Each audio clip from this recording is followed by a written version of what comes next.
What is going on, everybody? It is Alex coming back at you with another video. And today, the cycle continues of me having to redo rounds of my mock draft because Carson Wentz was just traded to the Washington Commanders. So, yeah, that's been a big trade. Obviously, I already did a round two, so had to redo the round one. And if you guys did watch round one, which you should anyways if you guys are new, then you would see that honestly, I swapped this number 32 pick for Sam Howell because I originally put Sam Howell at 34 and it made absolutely no sense why you wouldn't just take him at 32. So that's the only difference there. And let's just honestly, when we get to the Colts picks, and I just want to make sure. So yeah, 42 is the Colts. They traded up and they swapped Washington. Good job on TDN for finally doing their job and being up to date. But let's kick into this. Let's have a good time and let's roll. Number 33, we got the Jaguars. And just a quick refresher, we went Ikem Ekwonu with the number one overall pick. Why? Because franchise tagging a left tackle doesn't mean that you are not going to be taking that position. It means that you might be taking a guy who might not be ready to start, but has an unbelievable ceiling. That is exactly what Ikem Ekwonu is. You can use him as a guard in the short term and then move him to tackle in the second year, which is a brilliant idea because guess what? You're getting basically a slightly dumbed down version of him at number 33. Honestly, it's a win-win. So George Karlaftis is the obvious pick here. I think that's a phenomenal choice for the Jaguars. I just think that it makes sense. It honestly does. Number 34 for the Lions. Honestly, I thought about just going back to the basics here with Tyler Smith and getting them a guard who can move to tackle because I think, honestly, Taylor Decker's contract is pretty friendly, could become a trade piece if he becomes an official tackle. But at the same time, I know how daunting it is, the position of safety, and you got some damn good talent in this draft class. Jaquan Brisker, Lewis Cine as well, and Jalen Petrie. I think that both of them, all three of them are phenomenal. And I think it's either, you can just go either one of these guys. They're both phenomenal players. Lewis Cine ran a 4.37. Jaquan Brisker's a little bit more pro ready in my opinion, but I think Lewis Cine with that 4.37 definitely vaulted himself up here. Jaquan said he was hurt and he was playing hurt when he did the 40. We'll see at Penn State's pro day how he is when he's healthy. But for now, we're going to be going Lewis Cine out of Georgia. Yeah, I think that's a phenomenal pick. So we're already making a big change going from offensive line to safety right there, which is, again, a super huge position of need with an amazing value in Lewis Cine. Number 35 with the Jets. I think this is starting to become an obvious pick with Evan Ingram potentially on the move. You know that this is a big threat at 36. Tight end is a huge issue on your roster. And there is one good tight end in this class. The rest are big question marks who are probably going to be backups in the long run. Trey McBride is the only one who's good in this class. Honestly, this class overall is straight cheeks. They keep it PG for the kids. Yeah, we're going to go Trey McBride here. I think it's a phenomenal option. Is he an elite athlete? No, but he's a great route runner. He's honestly really physical to catch point and has phenomenal hands. Big fan of Trey McBride. Number 36, you got the Giants on the board. And yeah, so tight end's no longer an option for them, but linebacker is. Linebacker is a huge issue for this team, and they've had quite a few linebackers on their roster, Jalen Smith, Bernardrick McKinney, R.C. Martinez being there, that are not anything special. They're not a very specialized linebacker, and Jalen Smith's just fallen off a cliff. So why not go after someone who, one, tested phenomenally, but two, has such a high ceiling that he'd be an excellent addition to this roster? You could go Christian Harris, but you could also go after Tyler Smith here. But I do think that when all is said and done, New York is going to want to make sure that they capitalize on an amazing linebacker class. Could talk about Leo Chanel or Brian Asamoah, but I think Christian Harris had a phenomenal way to end his career there in Alabama. He did actually very well in the championship game. So I think that he is going to get enough hype to be there at number 36. Number 37 for the Houston Texans. This should be either an edge player or an interior defensive lineman. DeMarvin Leal just was very uninspiring. Perrion Winfrey very well might be this pick, but I think they want someone who could be more of an edge player. And honestly, when you look at Arnold Ebiketie, that guy is explosive. He's ready day one, and he's honestly better than the majority of the guys who are left on the board. So I have a first round grade in Arnold Ebiketie, and that is exactly where I am going to target. I think that he could fluctuate from this pick to the end of the first or end of the second round. Like, this definitely seems like a good range for him to go. Number 38 with the Jets. I want to check out, I know we already went corner, but I want to do a quick little recap of the dudes who are on the board. I know that when we look at it, we could definitely target offensive line for this pick because Tyler Smith's here. And I know that the guard/center issue is a big deal. And you might want a guy who could develop into a tackle for next year. I very well might be pulling the trigger on this. I'm just super high on Tyler Smith. He's my number 23 or 24 guy on my big board because I love his potential. Really good guard as it is, if he has to stay there. But I think he'd be a phenomenal tackle if he finally gets comfortable and gets used to playing like an NFL player, getting more comfortable with having lateral movement. So I'm throwing a big curveball into this one because this linebacker class is deep. And yeah, you could say the same about the interior offensive line class, but there's not many guys that have a first round grade on like Tyler Smith. So I'm going to be going with that route. Number 39, the Chicago Bears.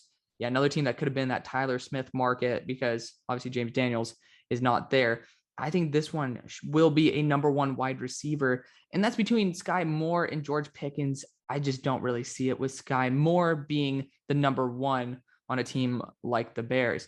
I think George Pickens would basically step into the Allen Robinson role and would be a big plus for his quarterback, Justin Fields, who, if I'm not mistaken, they were both at Georgia at the same time when Justin Fields first went there. So kind of reuniting them after a while. George Pickens is going to be a phenomenal addition to this team.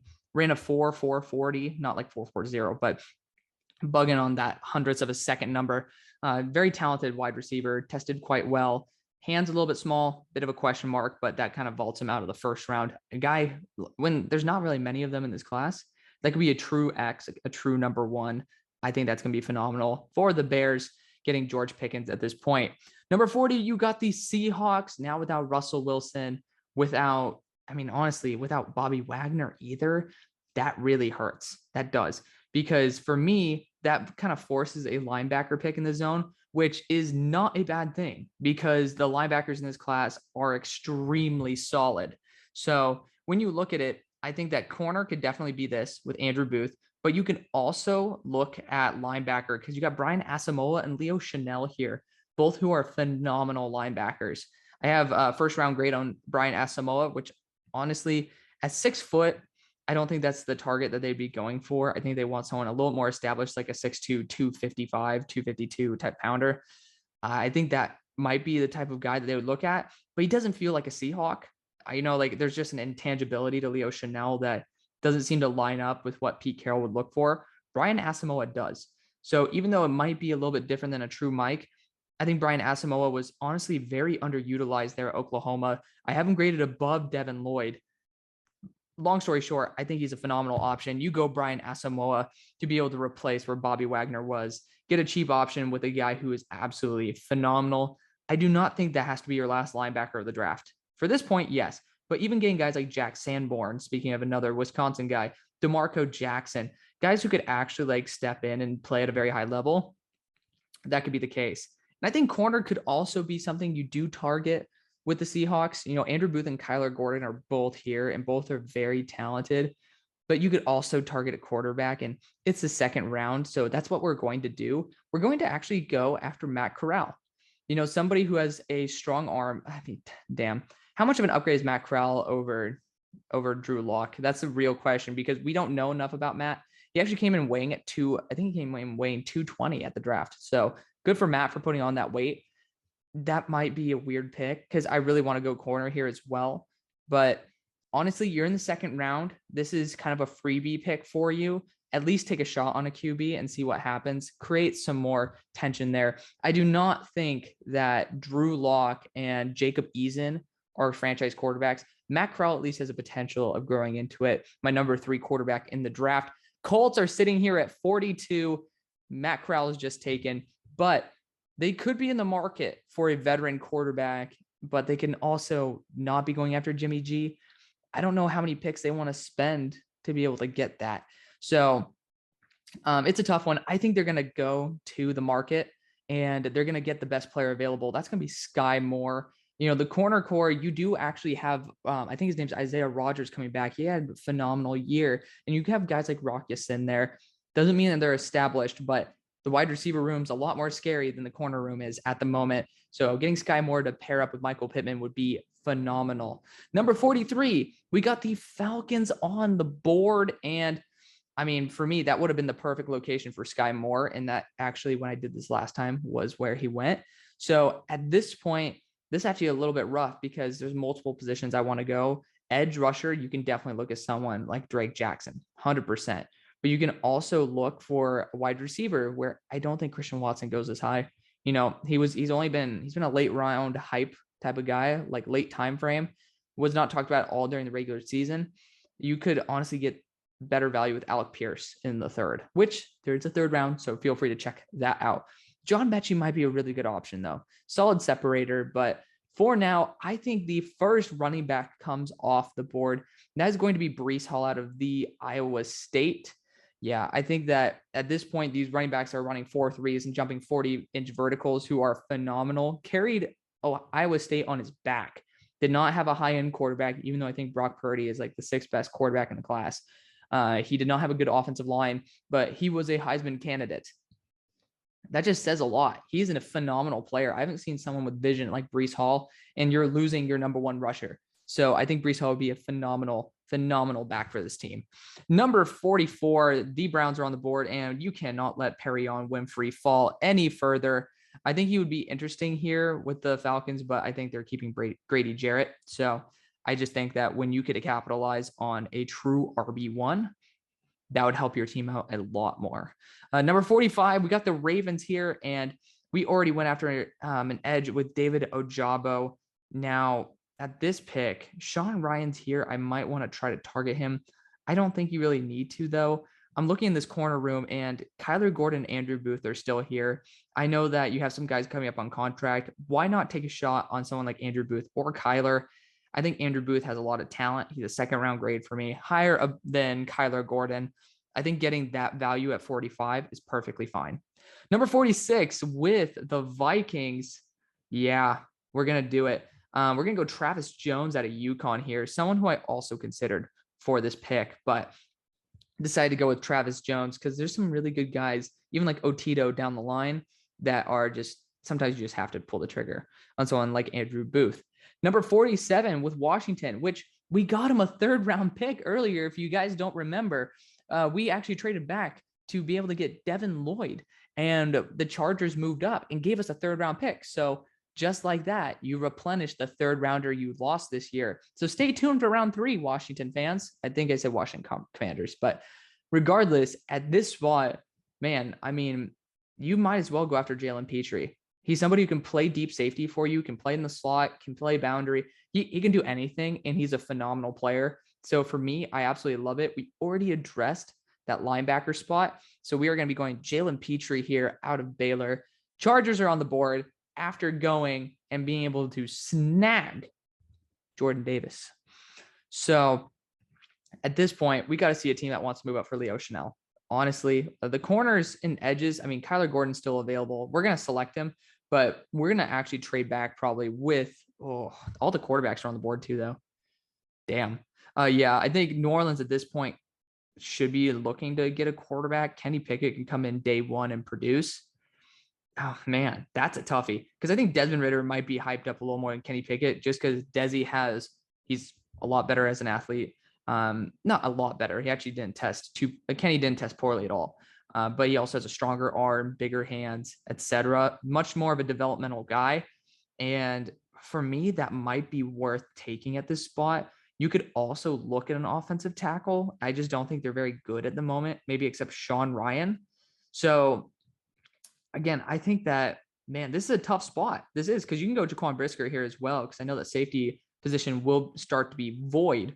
But I heard Marcus Williams is going to be getting a contract. So we're going to be going away from that. I think that Desmond Ridder out of Cincinnati is going to be the pick. If he's available, you take a shot on somebody who actually has a lot of upside. He moved up my board a little bit just because he showed improvement over the offseason, a bit more consistent with his accuracy, and is a phenomenal athlete overall. You know, he's just somebody who's going to be able to step in and provide a phenomenal talent as a backup. Think about Ian Book, but a lot better and a lot stronger of an arm. You're probably going to get Desmond Ridder. So that's me defending Desmond Ridder. So save that in your memory because I just don't do that. Number 50 with the Dolphins. I think that wide receiver would be a phenomenal option here. Christian Watson could be a great pick. You could also go running back here with Kenneth Walker, though. And honestly, with the depth of running back, you might be perfectly fine not going that way. But there are kind of 2 or 3 that stand head and shoulders above the rest. And then you kind of have a 4th right here. So I'm going to go Kenneth Walker here out of Michigan State. I just think that's what's on the market right now. He's going to be pretty highly valued. And it's not fair for me. It's not realistic either to be able to send Kenneth Walker to the next round because I know a lot of teams are going to fall in love with him. 51 for the Eagles. This is going to be Leo Chanel. Yeah, I mean, he's a true Mike linebacker. The guy's phenomenal. Should be going a lot earlier, but Washington already addressed their linebacker position. It just changes the name of the game. Steelers at 52. So they can go corner here with Roger McCreary. They can go quarterback with Kenny Pickett, which honestly might be what they do. I think that wouldn't be a bad idea at all. We've already addressed the offensive line. You know, you could go Sean Ryan again, but this way you're able to get Kenny Pickett in the second. It feels a lot like what the Broncos did when they got Drew Lock, just being able to wait and test it out with Drew in the second round. Just wait, let him fall to you. Kenny Pickett out of Pittsburgh, staying in Pittsburgh at 52. Number 53, you got the Raiders on the board, and I think that they very well might be valuing somebody of Calvin Austin's talent level. You know, definitely someone who could be a really good gadget weapon. This is just a really, really tough division. And it's just something where I'm like, damn, I don't really want to be in it personally. I would just say Calvin Austin might not be able to be in that Henry Ruggs mold just because he is 170 pounds. He's not 162. So that's stupid. But I mean, I would say maybe Jalen Tolbert fits a little bit more with that deep threat on the boundary. You could go that route. I might want to trade back here though, because there is guys like Christian Watson on the board. You know, you do need to respect him, but also actually I'm going to do this. So this team drafted a left tackle, Colton Miller, many years ago, and the tackle position, 1 is still open. 2, Colton Miller is developed perfectly fine. And 3, the guard position is also open. Sean Ryan can fill all of those parameters. So Sean Ryan out of UCLA would be a phenomenal pick. Number 54 with the Patriots. Yeah, I think this has to be Jaquan Brisker. You're looking for a true safety. This guy's going to be a safety linebacker hybrid, just going to be an absolute mauler. He should not be here, but again, when other safeties just make a marginal move up, it can drastically drop your stock. That's why, honestly, going to the combine and showing out is a big, big win for a lot of guys. Number 55, we got the Cardinals on the board. I think that Roger McCreary might just be the best guy you could potentially take. I think I'm a huge fan of it, and that's what we're going to do. He has maybe some alligator arms, and I'm not that big of a fan of him, but I think at this range, he really, like, you see the drop off from him to Marcus Jones and Josh Williams. And Martin Emerson. Those are my next 3. Then it's just another big drop. It's just drop after drop after drop. At 56 with the Cowboys, this would have been great for Jaquan Brisker, right? I would have loved that. But unfortunately, not the case. Linebackers should still be on the mind. You could go after DeMarvin Leal here, though. And honestly, that might be the best choice you can make. You can use him on the inside or push him out. It's just the way it is. I think you stick to Texas A&M and you get the buddies. Actually, no, we didn't get that. That's a fail. Sorry, guys. I thought that we got Kenyon Green because that was the first mock I did. But no, we got Zion Johnson. But still going back to Texas A&M to get a stud talent in DeMarvin Leal, who I have a blue chip grade on as a pure edge rusher, which if you're able to put him there, that'd be a great option. So yeah, we'll see what happens with that. You're definitely taking a shot on somebody with an extremely high ceiling. So I like it. Number 57 with the Buffalo Bills, corner 2 should be in this consideration. Josh Williams is not good enough to me in that zone. Martin Emerson could be, but you might want to look at the wide receivers here because there are some guys who deserve some respect. Christian Watson could be interesting. I just can't see him on this team. So I might actually want to trade back here and be able to select someone like Jalen Tolbert in a hot minute because a team is calling the 49ers because they have 2 guys who I think would be an excellent option here. No, I'm not trading with the Bills. I am trading to the Bills. You guys know what I mean. Yeah, so we have an extra 5th round pick here. I think that would be a phenomenal choice. You know, being able to trade, we can see if that 6 works. It was a traded 6th round pick. or actually, you know what, we're going to ask for a 5th and then give a 7th in return. God only knows how that's less valuable, but the Bills accepted the offer. And at this point, it's down to Christian Watson pairing him up with his buddy Trey Lance from North Dakota State, or else it's Martin Emerson. And I think both are amazing options.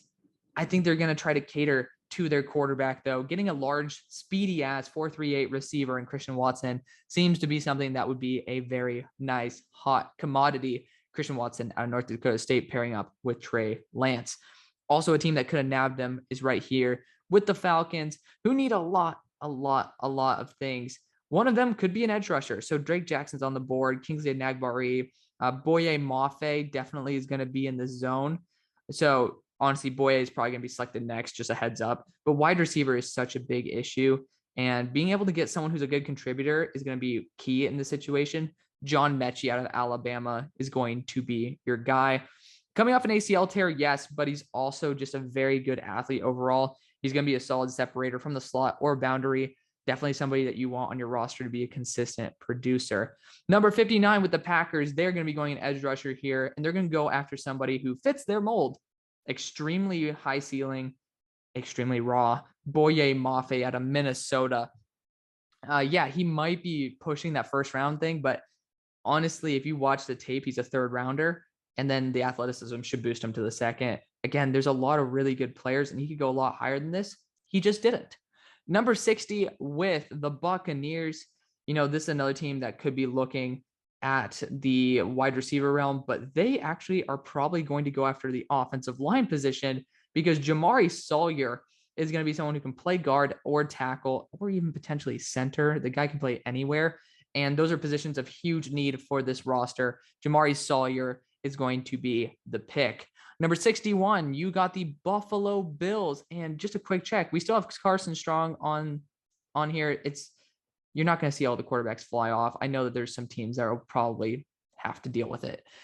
With this spot, this should be a corner, though. In my opinion, it should be. That's going to be Martin Emerson of Mississippi State. I thought about going wide receiver, but Martin Emerson is worth the pick. You know, he probably could have been it for the 49ers, but you just have to value certain things. And honestly, deep corners, which is kind of a consistency for the Niners anyways, are honestly pretty damn good. Even getting Montark Brown out of Arkansas late, Isaac Taylor Stewart, these guys, Jalen Armour Davis, for example, those guys would be very good late for the Niners. And honestly, their scheme is able to maximize that talent. 52 with the Kansas City Chiefs. Edge rushers should be a big one here. Kingsley Enagbare is the guy who I think will pop off to them. Definitely fits their mold of a larger, more aggressive edge rusher. I think he fits a lot with what they usually go with, so I like it. 63 with the Bengals. Honestly, with this pick, I would go corner, but again, Josh Williams is the next guy on the board, and I'm not going to be reaching for that at all. We could look at someone like Dylan Parham here. I just don't like it very much. Just looking through, getting a good estimation of who's still on the board. And you still have Chad Muma and Troy Anderson on the board, who are both guys who should be going in this territory, along with Channing Tindall with a 42-inch vert. Hello. Did not start, though. So honestly, probably will drop a stock a little bit. With this position in the draft, I think you should trade back. There still is Carson Strong, who has the potential to develop into a high-end QB with some of the throws he's made. But Calvin Austin's also on the board with Jalen Tolbert. We could see a team like the Lions who need a receiver to move up for it, which is probably going to be what I do. But I'm trying to theorize, seeing if any other team might want to move up for a wide receiver. You could definitely see the Jaguars doing it since they did not franchise tag DJ Shark. So honestly, we might do that trade. We might pull it right now. And I think Jaguars fans would actually enjoy this because they do need a wide receiver. Jacksonville Jaguars are moving up with the Bengals. I just can't see anybody for the Bengals in this range. I really can't. So we are going to be moving up, and the Bengals are going to be moving down in the 4th. I think that's fair. It's a 2-spot jump. Actually, that actually makes so much sense. Like, you're just making a small jump up right here, protecting yourself from the Lions. It's honestly even a smarter idea than what I thought. So making a small move with the Bengals and being able to select Jalen Tolbert out of South Alabama, a guy who can play a true boundary role for this team. Is he 4-3? No, but I still think he is phenomenal. Number 64, you got the Broncos on the board, and I think that linebacker should be a position they do target. I think that they could get Bobby Wagner. That would just kind of make sense. Would be kind of cool too. But Chad Muma out of Wyoming, when you have 3 linebackers that are no longer with the team, it's something that you should try to target. Baron Browning, Chad Muma, and possibly even Bobby Wagner would be a very nice linebacking core. A good way to send off you guys to round 3. So thank you guys so much for watching. We will see if I have to redo round 2 and round 3 again with another trade. But for now, thank you guys so much for watching. See you on the far side. Peace.